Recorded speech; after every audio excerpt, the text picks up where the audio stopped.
traces of the origin to be found both in the Vedas and Zend-Avesta. In the Vedas, as well as in the older portions of the Zend-Avesta, see the Gathas, there are sufficient traces to be discovered that the Zoroastrian religion arose out of a vital struggle against the form which the Brahmanical religion had assumed at a certain early period. Both creeds are known as diametrically opposed to one another in both their scriptures. One is called the belief of the Asuras, Ahura in the Avesta, the other that of the Devas. This circumstance cannot be merely accidental, the less so as we find the word Asura used in the older Vedic hymns. See page 268, we are on page 287, in a perfectly good sense, and as a name of several Devas themselves, which fact clearly shows that there must have been once a vital struggle between the professors of the Deva and those of the Ahura religion, in consequence of which the originally good meaning of Asura was changed into a bad one, although it is therefore impossible to deny the existence of the original close connection between the Deva and Asura religions. Some might still be inclined to doubt whether the adherents of the Deva religion were actually the direct ancestors of the present Brahmins. It is true, the word Deva and the cognate word Dyaus are found in most of the Aryan languages with the meaning of heaven, or divine being, and the Deva worshippers, combated by the Zoroastrians, might be another kindred tribe of the Aryan stock, different from the Brahmins. Well, there's talk of the 5 tribes, and the Persians, Iranians, whatever you want to call them, are one, and the people they call the Hindus are 4 others. Best preserved in the Lithuanian, Dievas, God, and in Latin, Deus, the cognate, Dyaus, heaven, is extant in the Greek Zeus, genitive Dios, and the name of an ancient Teutonic Tias, preserved in the word Tuesday. In Anglo-Saxon, Tives, Dag. But the fact that several of the Brahmanical Devas are mentioned by name in the Zend-Avesta leaves no doubt whatever that the opponents of the Ahura religion actually were the ancient Brahmins. For the names of the Devas mentioned in the Zend-Avesta, such as Indra, Sharva, and Satya, are purely Brahmanical and unknown to any other nation of the Aryan stock. We have seen above that the names of the Indian Devas, or gods, as they tended to consider them, were not all entered in the list of the Zoroastrian Devas, or demons, but some of them retained their old dignity by being transformed in accordance with the new spirit of the Zoroastrian religion from gods and angels, Gazatas. The names of these are also identical with those of some Vedic beings treated as deities, such as Aryaman, Mitra, or Amata, and so on. Some of the ancient things treated as gods occur with one name in the list of angels and with another in that of the demons. Thus, for instance, the Zoroastrian religion, Indra has become, under his other name, Vritraha, one of the mightiest angels, as has been shown above. See page 275, we're on page 288. These facts throw some light upon the age in which that great religious struggle took place, the consequence of which was the entire separation of the ancient Iranians from the Brahmins, and the foundation of the Zoroastrian religion. It must have occurred at the time when Indra was considered the chief god of the Brahmins. This was the case at that early period to which we must assign the compositions of the majority of the Vedic hymns before the Brahmins had immigrated into Hindustan proper. In the post-Vedic period, whose events called into existence the great epic poems Mahabharata and Ramayana, we find Indra's place at the head of the gods occupied by the Trimurti of Brahma, Vishnu, and Shiva, which idea is utterly foreign to the Vedic hymns. The Trimurti never being alluded to in the Zend-Avesta, we must assign to the religious struggle a much earlier date. Before proceeding to fix the probable age of the origin of the Zoroastrian religion, some facts derived from passages in the Vedas and Gathas may be adduced, which throw much light upon this difficult subject. The priests and prophets of the Devas are mentioned by the names Kave, Karapan, and Usiksh. In the Gathas, see Yasna 32:14, 44:20, 46:11, 48:10, 51:14. The first is of a very frequent occurrence in the Vedic hymns. The third is also occasionally met with there, and the verb kultayate, the sound L being completely unknown in the Vesta language, is there always represented by an R. Kultayate. A noun, kalpa, connected with the second name, are very frequently employed. Kava, which means poet in the classical Samskrita. That's how you spell Sanskrit. Is the name of seers and priests in the Vedic hymns. Rig Veda 1, 128, 142:8, 188:1. By drinking the delicious but intoxicating soma juice, the power of kava is attainable. Rig Veda 191:14. The term is therefore applied to the soma priest. Rig Veda 9:37:6, 72:6. These kavas are seers, being believed to be in possession of divine revelation and secret wisdom, were consulted as prophets. Rig Veda 1, 164:6. 786:3. What were considered to be the gods themselves, especially Agnya, are called by this name. Rig Veda 2:23:1, 3:14:1, which circumstance clearly shows that it was a high title which could be given only to the heads and spiritual guides of the ancient Brahmanical community. Synonymous with this name is Ushij, which exactly corresponds to Usiksh nominative form in the Gathas, Yasna 44:20.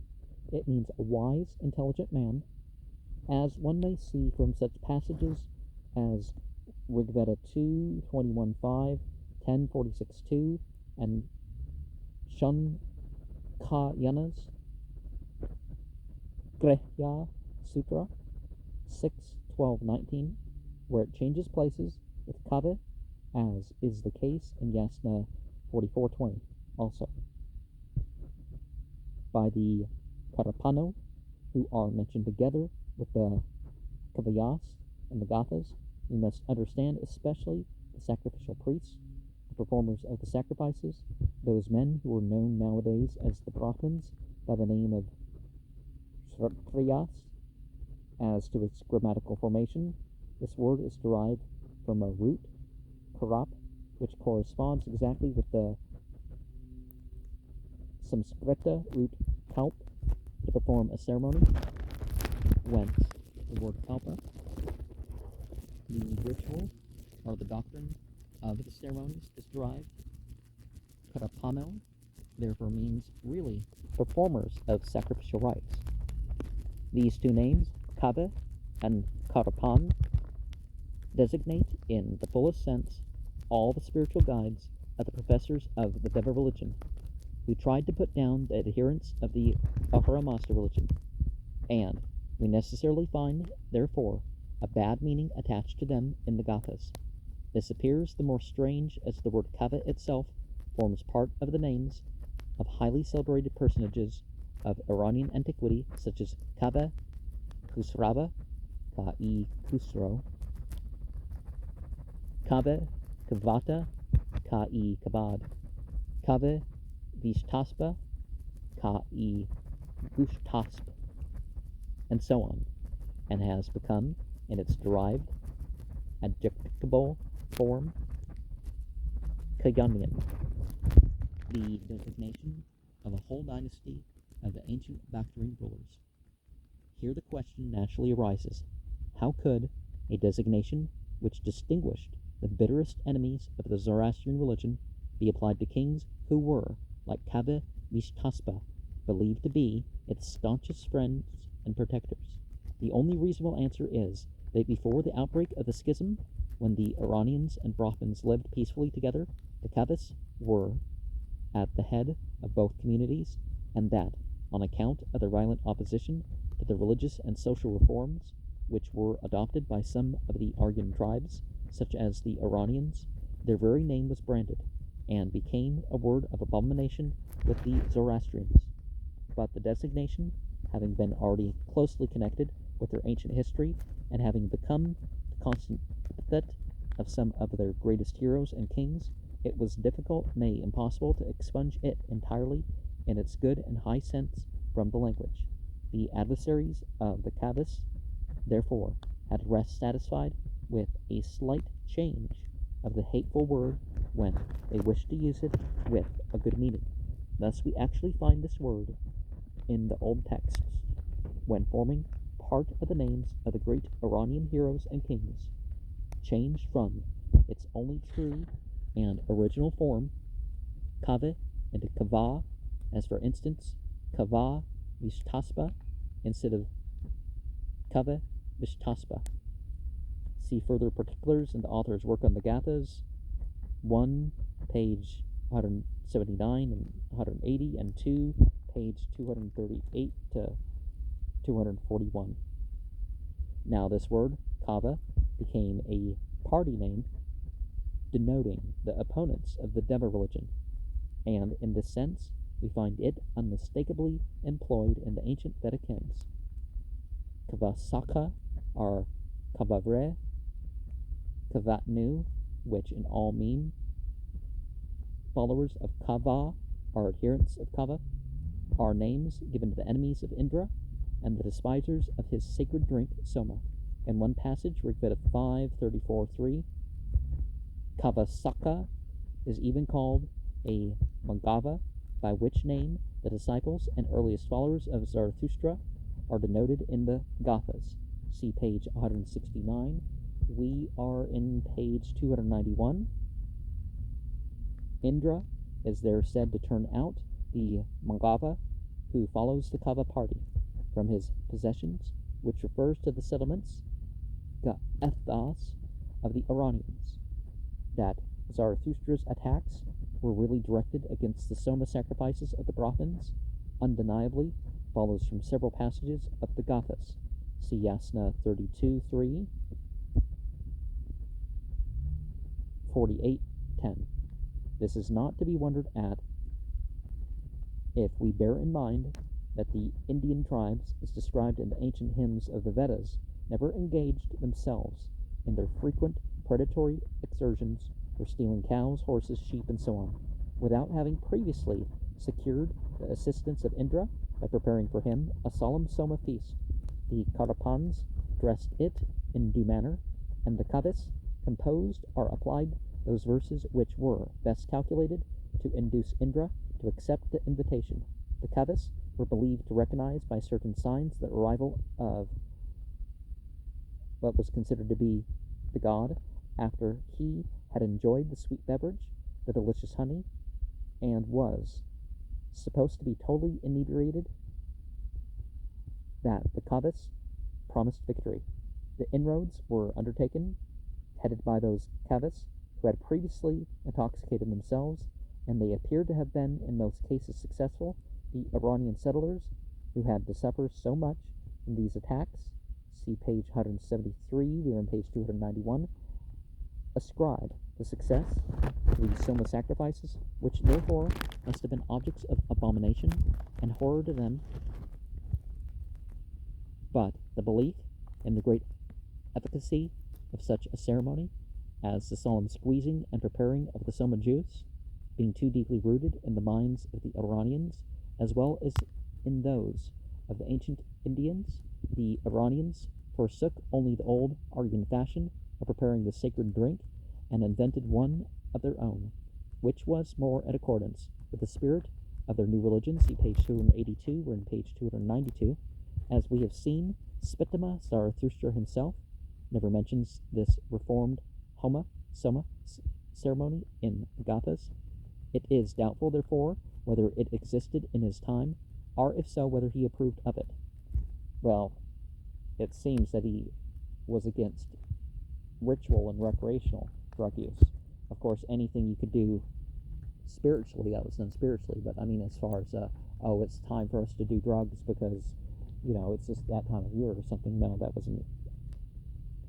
It is true, legends were afterwards circulated to the fact that he himself had given his sanction to the ceremony, as the reader will have learned from the Homa Yash, see page 176, we're in page 292.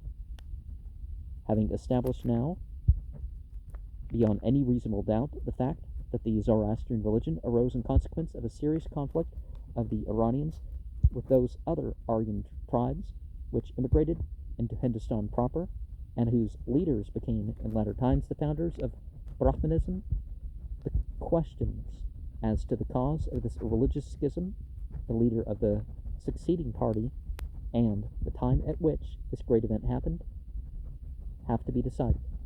And in general, you can say that the Devas are the Huras, and the Zathas, I guess, and that the Asuras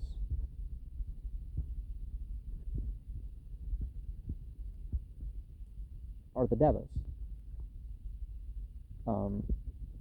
So, you have the same thing.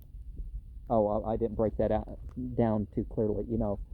In Sanskrita, you have Devi and Asura, and you have Ahura and Deva. In Avesta. And a lot of the response, yes, it must have originated the language differences because of conflicts between tribes. But it wasn't that their theology was so different. What actually is the case there, and you find elsewhere, is that the ritual orders took over, there were certain injustices in the land, polytheism was not necessary. Those seem to be the root reasons why the difference, not just some wars between the tribes. And